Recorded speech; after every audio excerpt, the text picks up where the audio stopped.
देवपुर गांव में माया और वीना नाम की दो पड़ोसनें रहती थी। वीना का परिवार फूला फला था। उसके पति की कमाई भी काफी अच्छी थी। वही माया एक विधवा थी। उसके पति को मरे हुए 4 बरस बीत गए थे और वो गांव में छोटा मोटा काम करके अपने और अपने बेटे का पेट पाल रही थी। रवि और रोहन एक साथ खेला करते थे। चल रवि, मैं बाजार जा रहा हूँ। आज मेरी मम्मी मुझे आइसक्रीम खिलाएंगी। सच में? हाँ, अब मैं जाता हूँ वरना मम्मी डांटेगी। रोहन वहाँ से चला गया, पर रवि के मन में आइसक्रीम खाने का ख्याल घर कर गया। रवि ने कभी आइसक्रीम खाई नहीं थी, बस दूसरे बच्चों को खाते हुए देखी थी। खैर, रवि मायूस होकर अपने घर लौटा। क्या हुआ? तेरा मुंह क्यों लटका हुआ है? माँ, मुझे भी आइसक्रीम खानी है। राहुल की मम्मी उसे आइसक्रीम खिलाने बाजार ले गई है। बेटा, तू तो समझदार है ना? हाँ, मैं जानता हूँ माँ कि हमारे पास आइसक्रीम खरीदने के पैसे नहीं हैं। कोई बात नहीं, छोड़िए। आज आपने खाने में क्या बनाया है? तेरी पसंदीदा दाल चावल। तू खा ले, मैं काम पर जाकर आती हूँ। ठीक है माँ।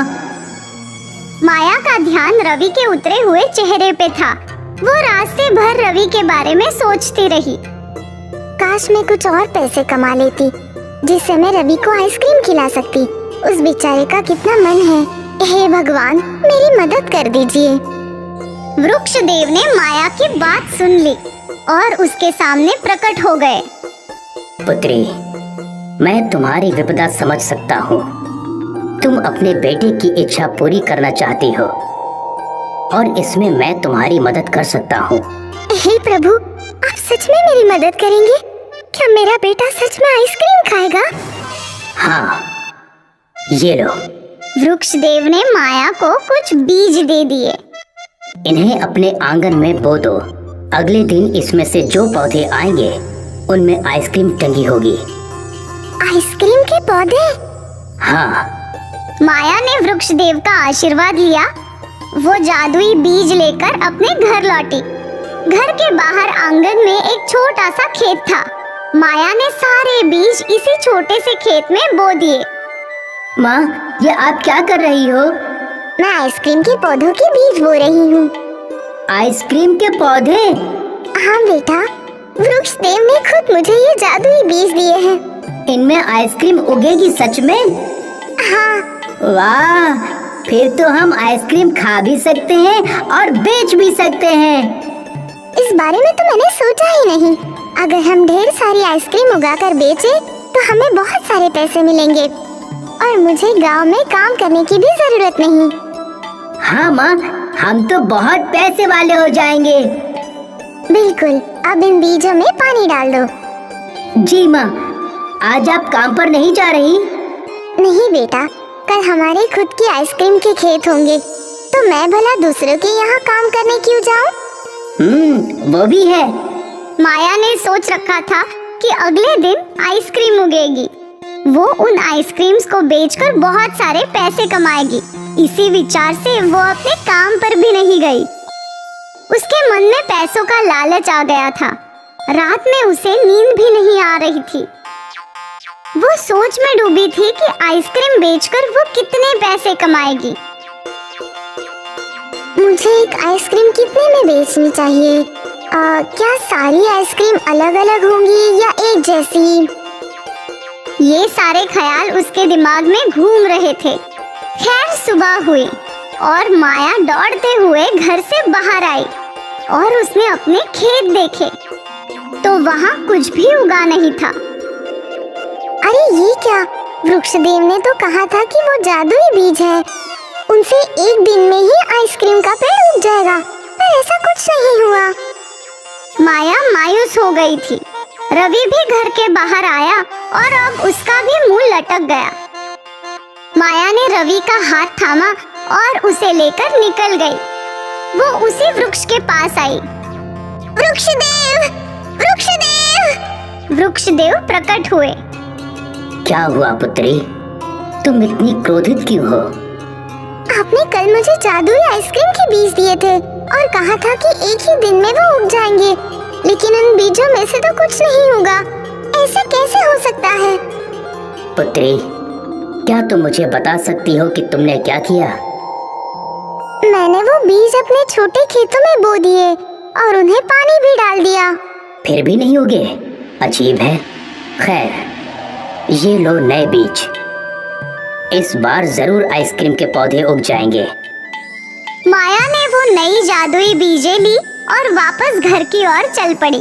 एक बार फिर उसने अपने आंगन में वो बीज बो दिए और उन पर पानी डाला और इंतजार करने लगी।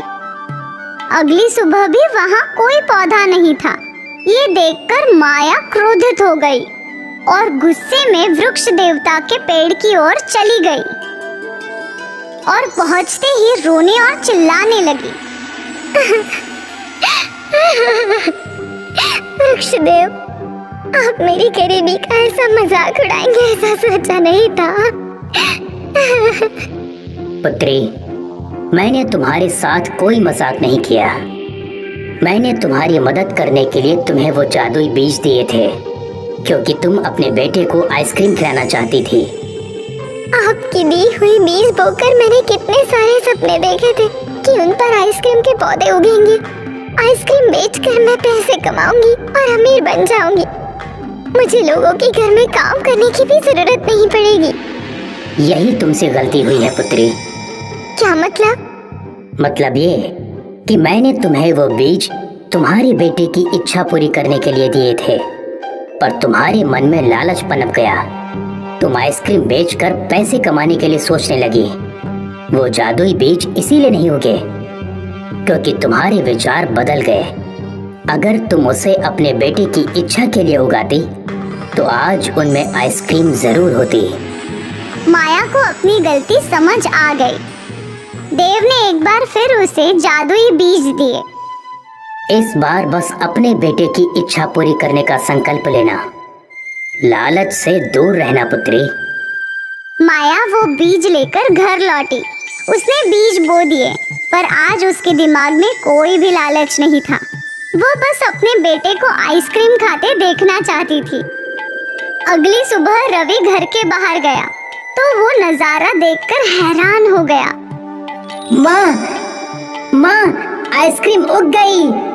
माया भी उत्सुक होकर घर से बाहर आई और उसने देखा कि एक नहीं कई सारे पौधों पर आइसक्रीम थी और कई गरीब बच्चे उन पौधों को देखकर लाल टपका रहे थे। अरे बच्चों, तुम लोग आइसक्रीम तोड़ सकते हो। गरीब बच्चों ने और रवि ने आइसक्रीम तोड़ ली और खाने लगे।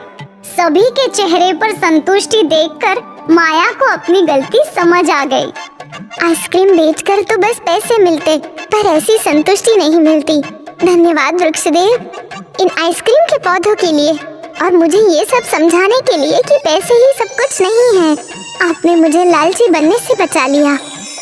माया ने भी एक आइसक्रीम तोड़ ली और दोनों माँ बेटे खुशी खुशी आइसक्रीम खाने लगे और वो लोग मुफ्त में सबको आइसक्रीम बांटने लगे।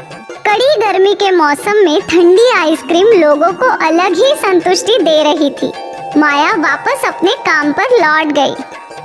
आज वो भले ही गरीब रह गई, पर मन से वो बहुत अमीर हो गई।